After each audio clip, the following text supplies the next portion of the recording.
ក្រុមបាល់ទាត់នារីមហាមិត្តបើកទ្វារទីលានរបស់ខ្លួនទទួលស្វាគមន៍ក្រុមបាល់ទាត់នារីវិសាខាក្នុងការប្រកួតមិត្តភាពទេសចរ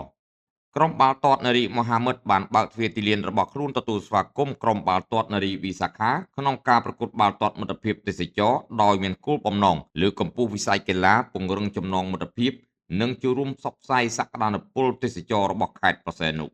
ការប្រកួតនេះបានធ្វើឡើងនារីសៀលថ្ងៃទី8ខែសីហាឆ្នាំ2026នៅទីលានបាល់ទាត់ក្លឹបកីឡាមហាមិត្តស្ថិតនៅភូមិ5សង្កាត់4ក្រុងប្រសេនុខេត្តប្រសេនុ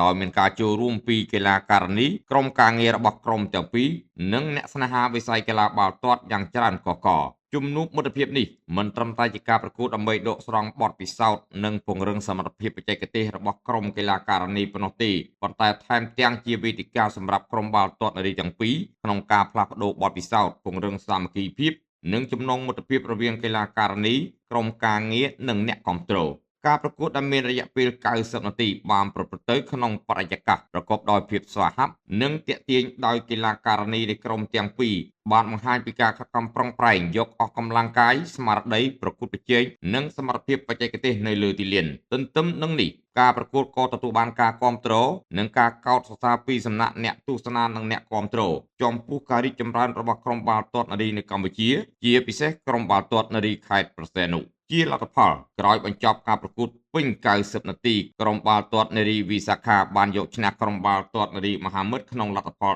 11ទល់នឹង2